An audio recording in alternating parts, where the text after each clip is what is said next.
pour continuer notre débat, j'aimerais qu'on évoque maintenant la situation de Vladimir Poutine, qui semble plus que jamais isolé tout de même dans ce conflit. Et pourtant, dans son pays, on le sait, il peut compter sur une poignée d'hommes de confiance. Fanny Wegscheider, qui fait partie de la garde rapprochée de Vladimir Poutine? Eh bien, Bruce, qu'on soit clair, hein, même si certaines personnalités russes ont bel et bien l'oreille de Vladimir Poutine, c'est bien le président, on le sait, qui décide au final. Malgré tout, autour de lui, il y a certains hommes de confiance, on l'a dit, dont 3 Sergueï. Le premier, c'est Sergueï Lavrov. Il a 71 ans, c'est le diplomate le plus haut placé du pays, fonctionnaire devenu politique. Il est désormais ministre des Affaires étrangères, et ce depuis 18 ans maintenant. Hein, preuve de la confiance de Vladimir Poutine. Avant, il était ambassadeur russe à l'ONU de 1994 à 2004, reconnu comme un brillant négociateur à l'international, favorable notamment aux discussions diplomatiques avec l'Ukraine dans cette crise. Cet homme de confiance est aussi visé par des sanctions internationales de l'Union européenne ou encore du Royaume-Uni. Récemment, le 1er mars, son image sur la scène internationale avait été ternie lorsque 140 membres du Conseil des droits de l'homme des Nations Unies ont quitté la salle alors qu'ils tentaient de justifier l'invasion russe en Ukraine. Autre homme fort de l'entourage de Vladimir Poutine, c'est Sergueï Shoïgu.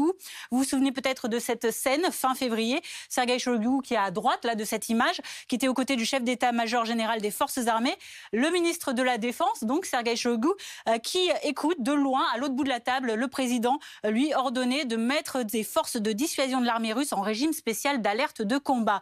Cet homme, Shoïgu, il est âgé de 66 ans, originaire de Sibérie, ingénieur du bâtiment de formation.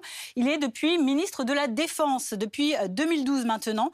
Il a un temps été vu comme un possible successeur à Vladimir Poutine. Ils sont très proches depuis les années 90. On voit souvent ces scènes où ils vont ensemble chasser et pêcher en Sibérie. Shoïgu s'est illustré notamment en Ukraine, mais aussi avant cela sur le terrain de l'annexion de la Crimée en 2014 ou encore de l'intervention en Syrie en 2015. Il a aussi été à la tête de l'agence de renseignement militaire GRU, accusé des empoisonnements à Salisbury en 2018 et de l'opposant Alexei Navalny en 2020. Autre homme fort, on va le voir, c'est Sergueï Naryshkin. Alors, était-il d'accord pour reconnaître la proposition de Poutine que Donetsk et Lugansk soient les territoires indépendants et libres d'adhérer à la Fédération de Russie? C'est cette scène assez hallucinante qui s'est déroulée fin janvier devant tous les téléspectateurs russes à la télévision, où le balbutiant Naryshkin, donc humilié par Vladimir Poutine, qui le trouve trop hésitant et qui finit par lui demander de retourner s'asseoir lors de ce Conseil de sécurité. Sergueï Naryshkin, qui est le directeur des services du renseignement extérieur, ingénieur des télécoms de formation. Il est comme Poutine et comme aussi Alexander Boritnikov, l'un des anciens du KGB, devenu FSB.